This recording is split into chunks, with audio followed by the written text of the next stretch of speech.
¿Cuántos somos? 39. Ah, y vi que entró una persona que tenía que cursar esta materia hace mucho tiempo.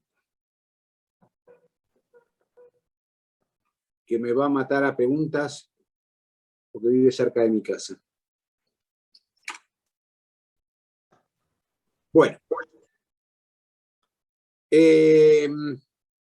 Estábamos con lo que decía la doctrina frente a la constitución de las sociedades comerciales, que sigue siendo aplicable ahora en la actualidad.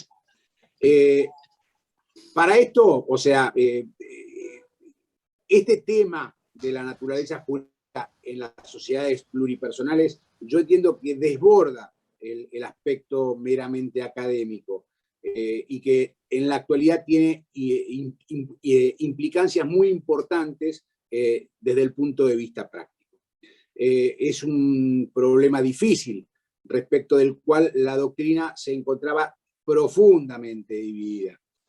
Sucede así que, por un lado, vamos a ver la teoría clásica, que calificaba a estos entes simplemente como un contrato, mientras que otras teorías ya le otorgaban personalidad jurídica. Y todo esto, ¿por qué? Porque iba más allá de un simple contrato. Pucha, ¿por qué me dice que se me está acabando la batería si está cargando esto? Me dice que tengo el 5%, ¿no? Si se me llega a cortar porque me quedo sin batería pese a que tengo el cargador conectado, se vuelven a conectar porque trato de ver cómo hago para conectarme desde la computadora de la oficina. Esperen que estoy moviendo el cable. No me aparece. Ahí está. Me dice que está cargando, no sé por qué se acaba. Entonces, ¿qué les dije recién? Que la doctrina clásica lo sí. un contrato. Mientras que la doctrina clásica lo veía solamente como un contrato, el contrato de sociedad, otras teorías que vinieron después le otorgaron personalidad jurídica y entendían que iba más allá de un simple contrato. La regulación de las sociedades comerciales, producto de la necesidad, convirtió a la mayoría de los tipos societarios en entes elaborados, sujetos de derecho con vida propia, que expresaban su voluntad a través de sus órganos, imponiéndosela a los integrantes, es decir, a los socios. O sea, se formaba la voluntad, y esto vamos a volver más adelante, después no se preocupen cuando veamos todo el tema de la teoría del órgano, cuando veamos toda la obligatoriedad de las decisiones de los órganos, del órgano formador de la voluntad social, etc. Pero fíjense que estos entes, estas sociedades, tenían su propia vida, expresaban su propia voluntad, más allá de que esa voluntad fuera conformada por los socios en el órgano formador de la voluntad social.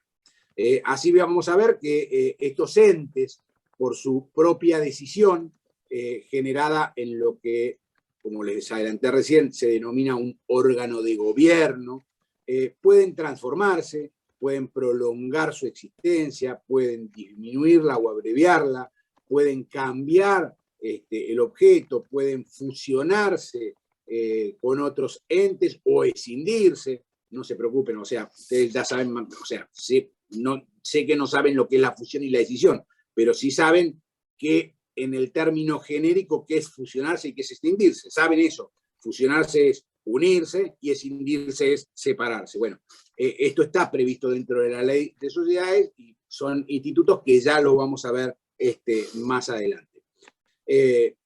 Podrían llegar también a decidir desarrollar fuera de la jurisdicción donde se constituyeron. En fin, pueden llevar a cabo un conjunto de actos que sin duda no tuvieron en mente quienes hace más de 150 años afirmaron al redactar el artículo 1832 del Código Civil francés que la sociedad era un contrato nada más. Entonces, allá cuando se creó cuando se escribió el Código Civil francés, para ellos la sociedad era meramente un contrato. Asimismo, hoy la actividad empresaria en muchísimos casos vamos a ver que excede los intereses económicos de los asociados para proyectarse con una variada gama de implicancias beneficiosas y nocivas en la comunidad en que se desenvuelven. Ante los actos de eventual repercusión económica, los estados han abandonado su posición pasiva, aquella del estado gendarme, cuya función era cuidar el orden formal, para actuar en forma preventiva y activamente interfiriendo en la vida de las sociedades, cuando entienden que implica un riesgo para la comunidad. Estos fenómenos contemporáneos han motivado que parte de la doctrina jurídica haya tenido que abandonar aquella posición clásica contractualista enraizada en el Código Civil francés, buscando otras explicaciones a la naturaleza jurídica de la sociedad comercial. Aplicable, como les dije hoy, también a las sociedades en general de la Ley General de Sociedades. Siguiendo un relativo orden cronológico, podemos comenzar con la clásica concepción aceptada por nuestro Código Civil y por el Código de Comercio. La doctrina contractualista, según la cual la sociedad es un contrato, así lo establecía en su momento Vélez Sarsfield. Fíjense que ubicaba en su momento a las sociedades entre los contratos de locación y las donaciones. O sea, claramente Vélez Sarsfield entendía que la sociedad era un contrato. Y luego, cuando Vélez, conjuntamente con Acevedo, que son los redactores del Código de Comercio, ya derogado, la ubican a la sociedad dentro del contrato de mandato y dentro del contrato de compraventa mercantil. O sea que según la letra de los viejos códigos, la sociedad sería simplemente un contrato.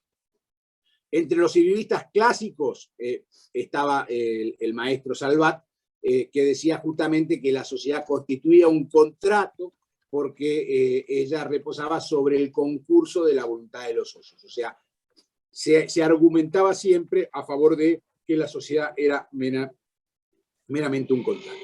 Si bien la gran mayoría de los autores argentinos, al igual que la jurisprudencia nacional, adoptaban esa posición contractualista, no se sucedía lo mismo en el derecho comparado. Entonces empezó a transformarse toda esta teoría clásica y empezaron a aparecer otras teorías. Así apareció en primer momento la teoría institucionalista. ¿Por qué? Porque todos los vacíos que dejaba, y no quiero ponerme a explicarle porque no se justifica, me parece, a entrar a analizar cuáles eran las críticas que se le hacía a la teoría clásica o a cada una de las teorías, pero esto sí, el que esté interesado puede verlo en cualquier libro de sociedades viejo. No quiero entrar, pero sí quiero enumerarles para que vayamos viendo cómo llegamos a la naturaleza jurídica que preveía en su momento los redactores de la ley 19.550. Entonces, después de la teoría clásica vino la teoría institucionalista. ¿Por qué? Porque todos los baches, todos los vacíos, todos los agujeros que dejaba la teoría contractualista dieron lugar a la búsqueda de otras explicaciones respecto a la naturaleza jurídica de las sociedades. Entonces surgieron diversas teorías de poca trascendencia, que no las voy a decir, que fueron las doctrinas del acto social constitutivo, la del acto colectivo y la del acto complejo, que tuvieron su origen en Alemania a fines del siglo XIX y que fueron adoptadas parcialmente por algunos doctrinarios y juristas italianos a comienzos del siglo XX. El embate más fuerte a la caracterización de la sociedad como contrato fue llevado a cabo entonces por esta teoría institucionalista. En este sentido, nos decía el maestro Colombres que la doctrina tradicional, la contractualista, asentada en códigos y autores, fue expuesta a una crítica de tono agresivo y dotada además de una intención de reforma resultaba sustancial. Esta teoría institucional no solo enfrentaba a la contractualista por motivos estrictamente jurídicos, sino también en cuanto era un fiel reflejo de los esquemas económico-liberales que venían siendo recogidos por la legislación del siglo XIX.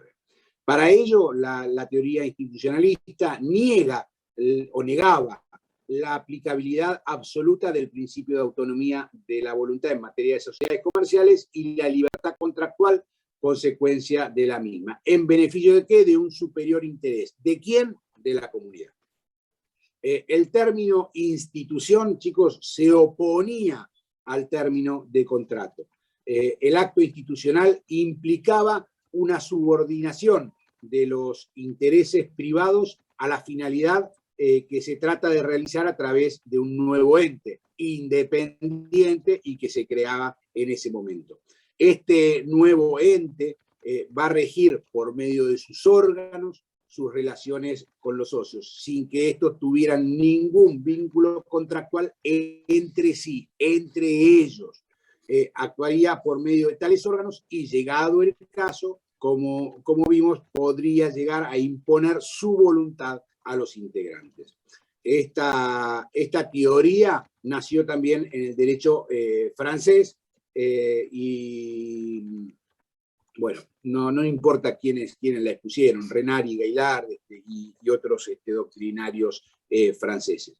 ¿Para qué? Para después pasar a la doctrina italiana, que fue la doctrina italiana fue la que más sostuvo toda esta teoría.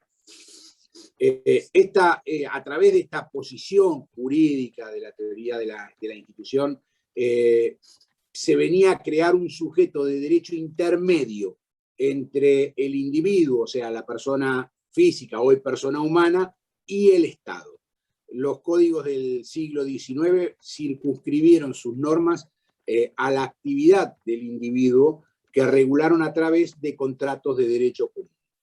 Pero ignoraron que las sociedades, esos entes que nacían de lo que denominaban contratos, podían tener una proyección que iba mucho más allá de los intereses particulares de los fundadores, pudiendo afectar la vida de la comunidad en la cual se iban a ir desenvolviendo. Por otra parte, también se demostró que en las grandes empresas estructuradas como sociedades anónimas, una cosa era la regulación legal o formal y otra la realidad en la que se desenvolvían. Así, la expresión de la voluntad del ente a través de su órgano superior, la asamblea, era una falsedad, porque rarísima vez se formaba con la mayoría de los accionistas y era manejada discrecionalmente por un grupo de control, que muchas veces resultaba ser un capital minoritario.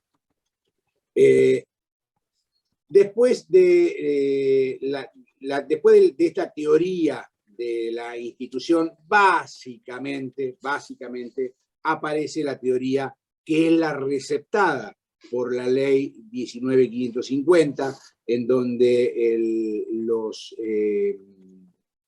los redactores de la ley, al momento de elevar su mensaje de elevación de la ley, justamente sientan la posición sobre la cual ellos entendían que se encontraba la naturaleza jurídica del contrato constitutivo. ¿Y qué decían?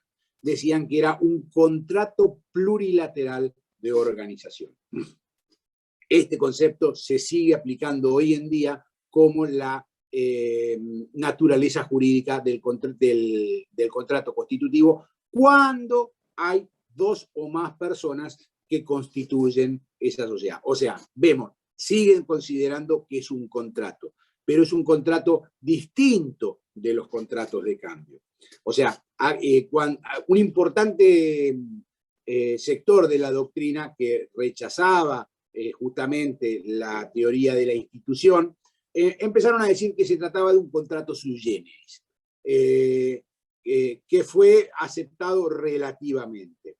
Pero este tipo jurídico admite la vinculación entre dos o más partes con intereses superpuestos y no contrapuestos como en los contratos de cambio. O sea, nosotros tenemos en un contrato de cambio, un contrato de compraventa, tenemos un comprador. Profesor, Sí, ¿quién me habló? me va a tener que disculpar, pero se me cortó la conexión y quedé con la mitad de la doctrina ahí a escribir. ¿La puede empezar a explicar de nuevo, por favor? Lo que pasa es que, o sea, si se te cortó que con la del contrato. No, la última, el último cachito, no. El último cachito después de la doctrina institucionalista. Por eso, llegamos al contrato plurilateral de organización. Y estamos en eso. Estamos en eso. Gracias. De nada.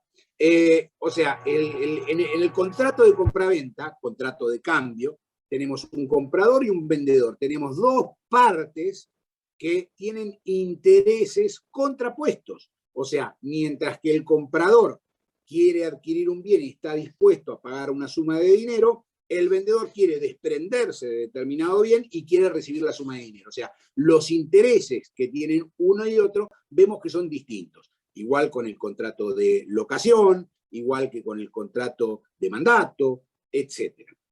Pero en cambio, en el contrato de sociedad, esos intereses están juxtapuestos, o sea,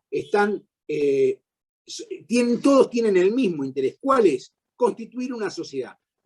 Van a realizar aportes. ¿Para qué? Para dividirse los beneficios y soportar las pérdidas. O sea, cuando hablamos de partes, tenemos que tener en cuenta que no queremos, no estamos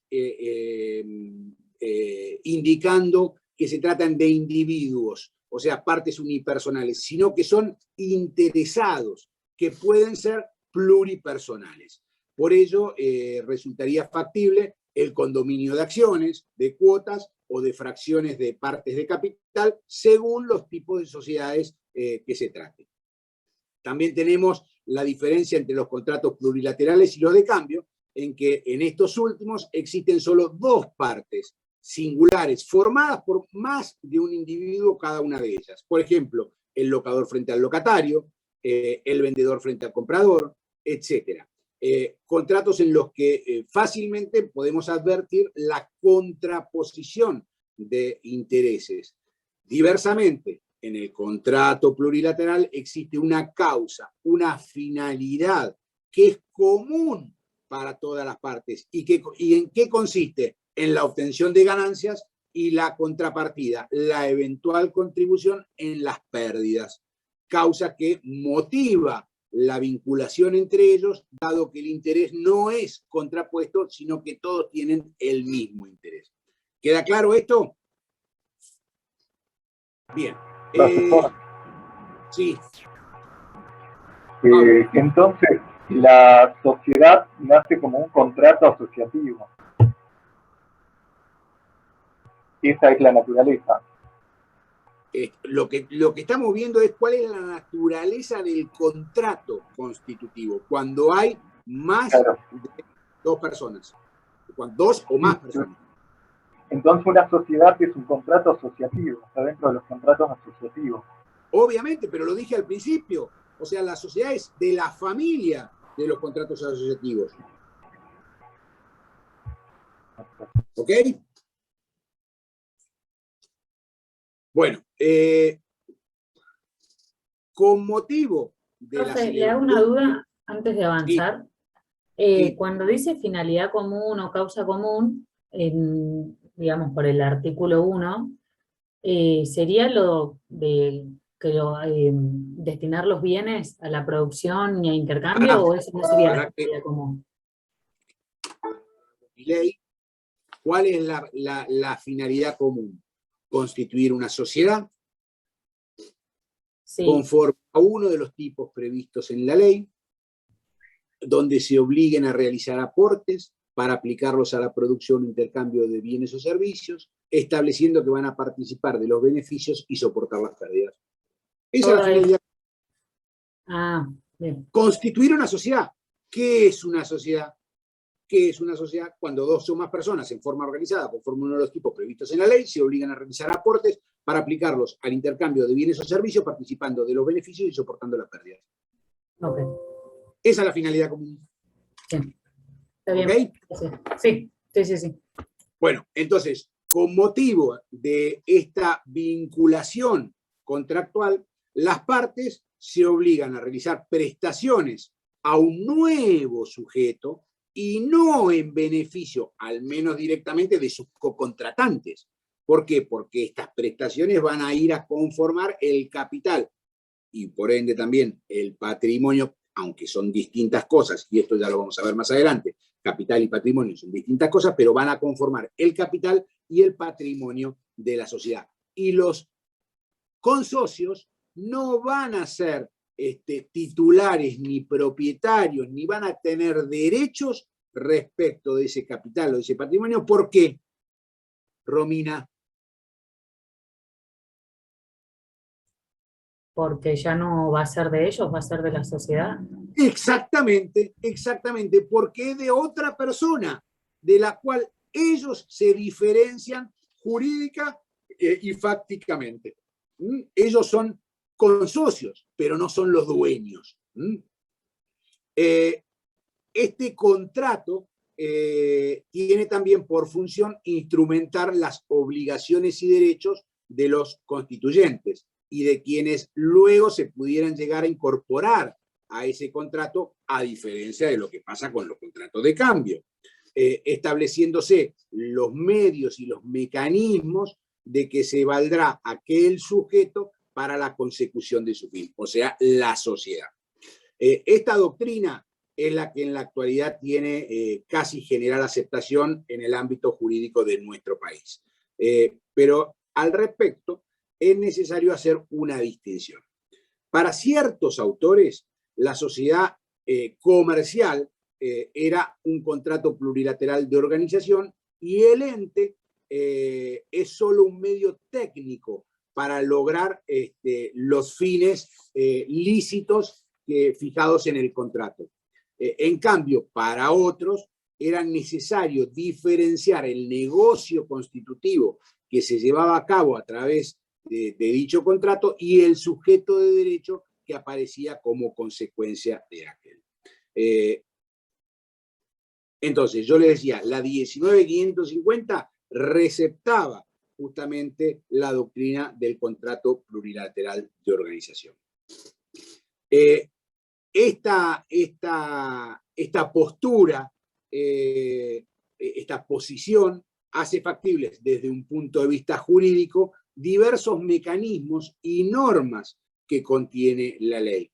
Así, por ejemplo, tenemos la relación jurídica sinalagmática, es decir, las obligaciones recíprocas que se crea entre los cocontratantes y entre estos y la persona moral o jurídica que nace a raíz del acto constitutivo. También tenemos que las prestaciones, como les decía hace un ratito recién, están dirigidas en beneficio directo de la persona moral o jurídica y no de los cocontratantes, como sucede en los contratos bilaterales. También tenemos la posibilidad de que la Asamblea de Constitución continuada en materia de sociedades anónimas adopte sus decisiones por mayoría, o sea, la voluntad social se va a conformar por mayoría. Que el incumplimiento de la prestación por uno o alguno de los cocontratantes no va a afectar el contrato. O sea, el contrato va a seguir vigente, más allá de que haya alguno o alguno de los socios que no cumplan. Ahora, en base a lo que vengo diciendo, Nuri, si yo como socio no cumplo, ¿puede otro socio argumentar que en virtud de mi incumplimiento él tampoco cumple con su obligación? No, considero que no. ¿Por qué no? ¿Es correcto? Por una cuestión de los derechos y obligaciones dentro de lo que es el contrato constitutivo de la sociedad. Ah, me parece que anduviste leyendo algo por ahí vos. Más o menos. Ah, sí. ¿Por qué? Porque estas prestaciones son en beneficio de una tercera persona, que es la sociedad. Entonces, los cocontratantes no pueden argumentar que en virtud de mi incumplimiento ellos tampoco cumplen. Como tampoco podrían algunos de los socios que cumplieron reclamarme en forma individual ellos la prestación que yo me comprometí a aportar a la sociedad. ¿Por qué? Porque no son los beneficiarios de esa prestación, sino que la beneficiaria de la prestación es la sociedad. ¿Ok?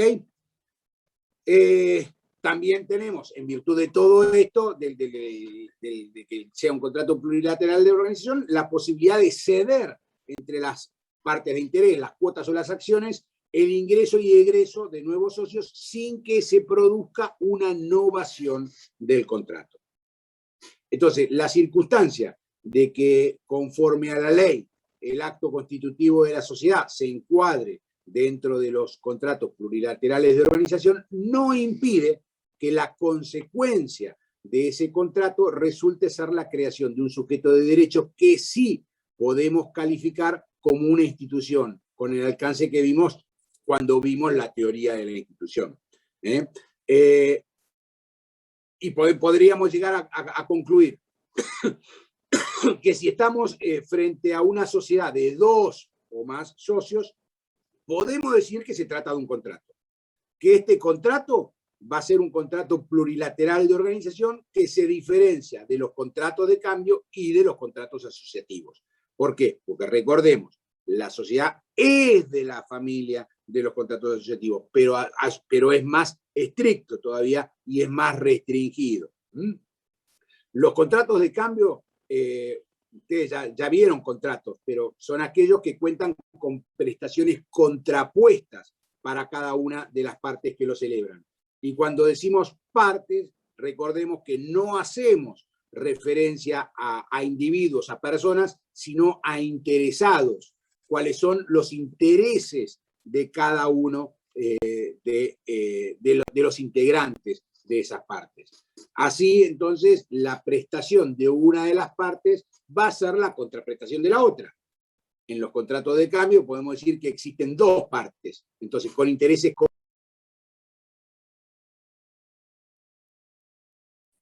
Y se le quedó sin batería.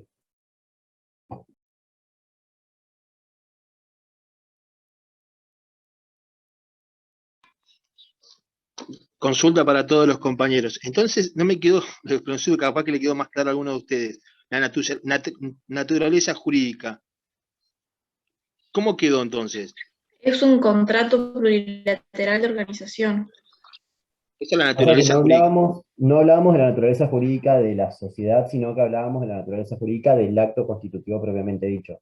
Por eso dice que el acto constitutivo es un contrato asociativo plurilateral, con No era la naturaleza de la sociedad en sí. Muchísimas gracias, chicos.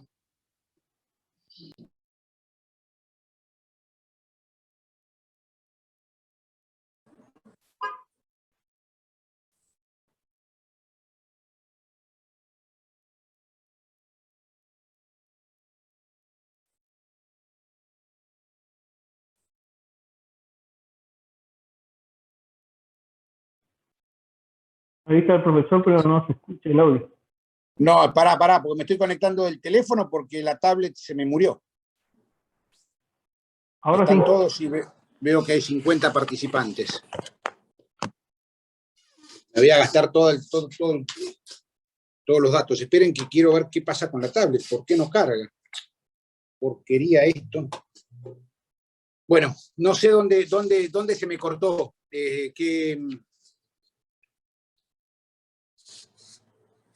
Alguien que me ayude. ¿Qué fue lo último que dije? Pues ya terminamos con el tema del contrato. Estaba diciendo que que en una sociedad de 2 o más socios estábamos en un contrato plurilateral de asociación. Terminó ahí. Bien, bueno. Profe, antes de pasar, entonces, y cuando hablan por ejemplo, Vito lo habla de la teoría del órgano, es lo que usted mencionó como la teoría de la institución. No. La teoría del órgano lo vamos a ver más adelante. Y hace referencia a cómo se desenvuelven las sociedades en en el desarrollo de su vida diaria. Eso es para ver cómo se toman las decisiones, eso va más adelante. Esto hace a la referencia de la naturaleza jurídica, de qué es cuando se constituye, o sea, qué es el contrato. O sea, perdón, ¿cuál es la naturaleza jurídica de esta constitución de la sociedad? ¿Qué es la constitución? ¿Ok? Bien. Esperen que me tengo que abrir la ley.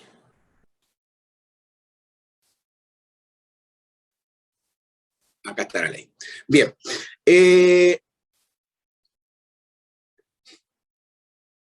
Este contrato de sociedad tiene los elementos generales, genéricos, de cualquier contrato, de los que ustedes han visto en la materia de contratos, pero además tiene elementos específicos. Estos elementos específicos surgen básicamente del artículo primero. El artículo primero nos dice cuáles son los elementos que tiene, y ahora se me prendió la máquina, ¿ven? Se prendió la tablet. Una porquería. Como la sociedad resulta ser un contrato, entonces, además de los elementos generales de todo contrato, que acá no, la porquería de esto que no puedo ver los nombres. A ver. Pero ahí te tengo a vos, Romina. Romina, ¿cuáles son los elementos generales del contrato? Y el que aporte, los aportes, que sean uno o más socios. Los contratos en general, elementos generales de los... El consentimiento es uno, puede ser, la forma, la causa, y no sé si me estoy olvidando de alguno, creo que son 3 o 4. Sí, porque la causa fin, algunos decían que no era un elemento, pero básicamente eran objeto y forma, y después la causa fin. Bueno, además de estos elementos generales de los contratos, tenemos que se van a presentar elementos que son específicos de este tipo de contratos. Es, como les decía, estos están enumerados en el artículo primero de la ley. El primero, un viejo elemento, era la pluralidad de personas. Hoy en día no podríamos decir que este es un elemento específico porque la ley admite la sociedad unipersonal. Sin embargo, cuando estamos en un contrato plurilateral, en una sociedad que ha sido constituida por 2 o más personas, esta pluralidad, en principio, y acuérdense de esta clase cuando se largue la discusión con el doctor Ceserani respecto del artículo 94 bis. Ya lo vamos a ver más adelante, ¿no? Pero van a ver errores y cosas de la ley que no resultan tan aplicables. Pero en principio, esta pluralidad de personas debe mantenerse en el tiempo, salvo que la sociedad decida dejar de ser un contrato plurilateral para hacer una declaración unilateral de voluntad. ¿Por qué? Porque se puede reducir a uno el número de socios y ese socio único que queda decide transformarse en una sociedad anónima unipersonal, entonces ya deja de ser un contrato plurilateral para convertirse en una declaración unilateral de voluntad. Pero mientras estemos frente a un contrato plurilateral de organización, es decir, cuando la sociedad se constituya con 2 o más personas, esta pluralidad sí debe perseguirse y proseguirse en el tiempo. ¿Cuál es el segundo de los elementos específicos? La obligación que van a asumir los socios de efectuar los aportes, que son necesarios. Pucha, no puedo, a ver, déjenme con el teléfono, no sé cómo lo manejo esto. Quiero tenerlos a todos. Chatear, configuración, reunión. No puedo. La tengo a Romina nada más. Acá. Y yo quiero ver a otro. A ver, ahí. No, a ver. ¿No le aparece alguna opción no me que aparece diga algo ninguna como cámara vista? Bueno, vamos a acá encontré un nombre conocido. Juliana. ¿Qué pasó?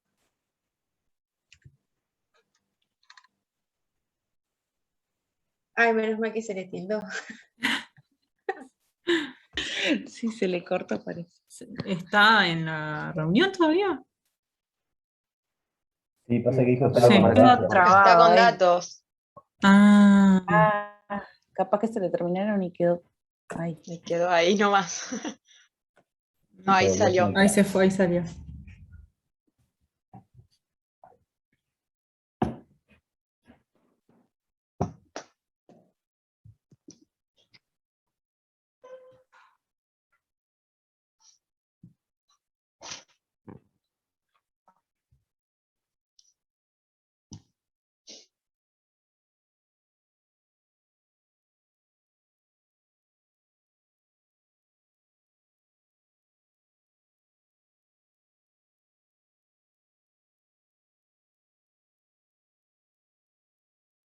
Ahí se conectó de nuevo.